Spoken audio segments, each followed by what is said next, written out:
President Cyril Ramaphosa says black women are more likely to be poor, live in an impoverished location, be unemployed, have lower levels of education and not have assets such as land. Ramaphosa made these comments in the Human Rights Day address yesterday. But why are we still facing these challenges? For more on this, we're joined now by Shireen Motara from Tara Transform. Thank you so much for your time, Shireen, and good morning to you. And there's exactly the question, why do we still see these challenges affecting black women?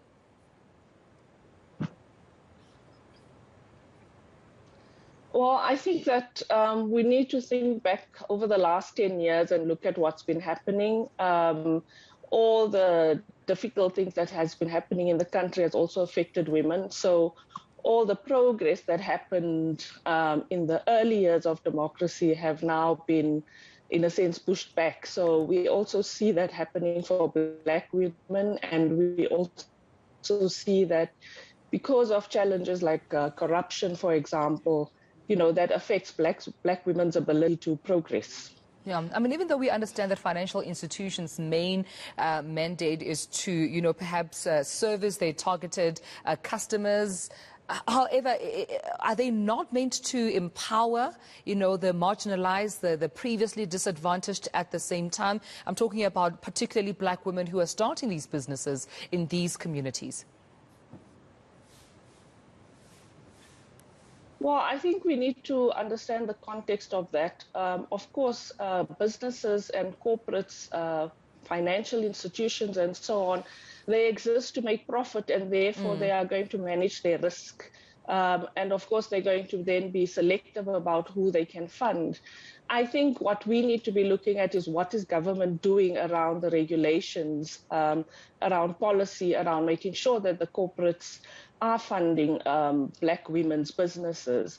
What I do think, though, also is the challenge is that even with government's own funding mechanisms, there are problems. There are many government funding mechanisms for entrepreneurs, but we also know that there are many barriers to entry. So it's very difficult for women who are starting out, but even for youth, for example, who are starting out with businesses to be able to access meaningful funding. What they do get often is a lot of training and so on, but they are unlikely to progress to a stage where they have, the sufficient resources to be able to build something sustainable. Yeah, I just want to go back to the point you made about, obviously, these financial institutions which are businesses, and they have to manage their risk. What is risky about funding a black woman?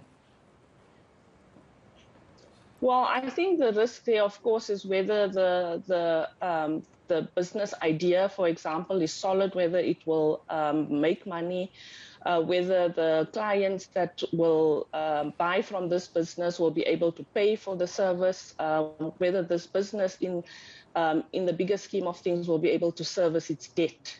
So their analysis is based on that.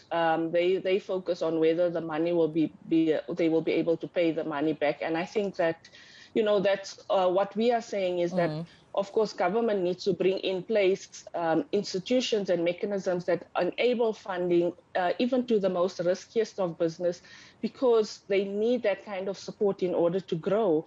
What we see internationally, for example, where funders are supporting women's businesses, and those are like community women's businesses, is that they have found models that support women to be able to lend small amounts of money, pay that money back, and then as they pay back, they are able to access more money, and that helps them then to grow their business, and also it makes sure that they are still able to pay back that money.